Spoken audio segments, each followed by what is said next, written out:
அனைவருக்கும் வணக்கம். 12th மேக்ஸில் இம்பார்ட்டன்ட் PYQ பார்த்துட்ருக்கோம். இந்த வகையில் 12th ஒன் இது வந்து இன்வெர்ஸ் ட்ரிக்னாமெட்ரியில் இருக்கிற question. Prove that tan inverse 1/4 plus tan inverse 2/9 is equal to 1/2 cos inverse 3/5ன்னு ப்ரூவ் பண்ண சொல்கிறாங்க. ஓகே, இப்போ ஃபஸ்ட்டு நான் LHS எடுத்துக்கிறேன்.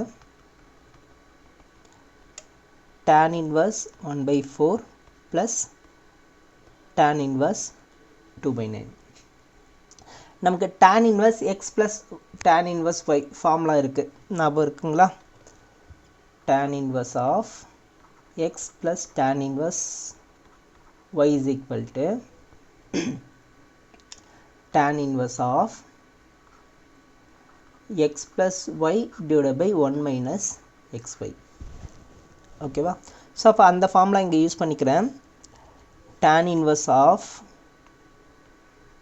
1/4 plus 2/9 divided by 1 minus 1/4 into 2/9. சென்னாகுது tan inverse of அப்படியே கிராஸ் மல்டிப்ளை பண்ணிக்கிறேன். நான் டேரெக்டாக ஆன்சர் போட்டுக்கிறேன், நீங்கள் பொறுமையாக போட்டுக்கோங்க. 9 + 8 17/36 ஹோல் டிவைடட் பை இங்கே வந்து 2/36ன்னு வரும். கிராஸ் மல்டிப்ளை பண்ணால் 36 - 2 34/36ன்னு வரும். ஸோ இங்கே டினாமினேட்டரில் இருக்க 36 கேன்சல் ஆகிடும். அப்போ tan இன்வர்ஸ் ஆஃப் 17/34ன்னு வரும். ஸோ கேன்சல் பண்ணோம்னா tan இன்வர்ஸ் 1/2ன்னு கிடைக்கும். ஸோ tan இன்வர்ஸ் 1/2ஓட வேல்யூ என்ன? ஓகே, tan இன்வர்ஸ் 1/2 வேல்யூ இல்லை. இப்போ நம்ம என்ன பண்ணலான்னா, இதை வந்து நம்ம தீட்டா ஏதாவது ஒரு வேரியபிளாக எடுத்துக்கிறேன். நான் தீட்டா ஆங்கிள்ன்றதுனால தீட்டான்னு எடுத்துக்கிறேன். ஸோ இதை வந்து ஈக்குவேஷன் நம்பர் 1ன்னு வச்சுக்கிறேன். இப்போ RHS இதே போல் கண்டுபிடிக்கணும்.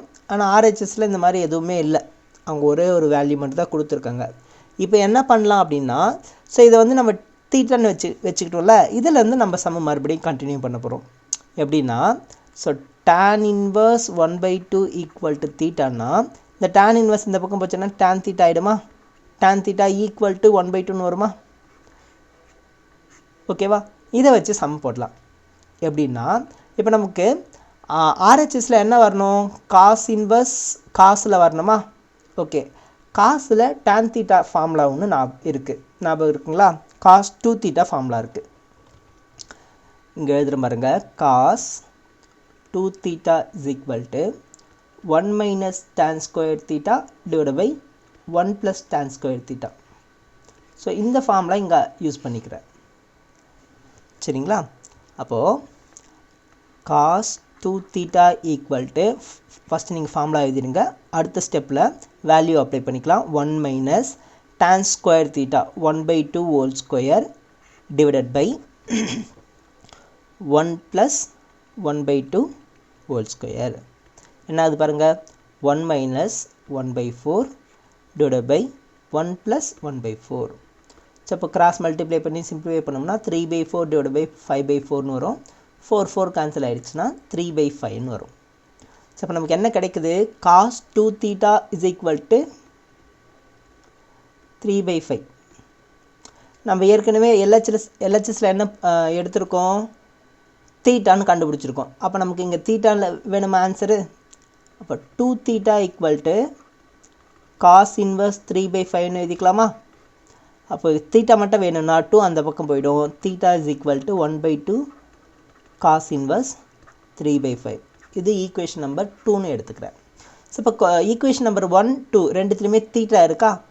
அப்போது இன்னொரு வேல்யூ ஈக்குவலாக இருக்குமா? அப்போது இந்த LHS இஸ் ஈக்குவல் டு இங்கே கரெக்டாக வந்து RHSன்னு வந்து முடியுது. ஓகேங்களா? Hence proved. தேங்க்யூ.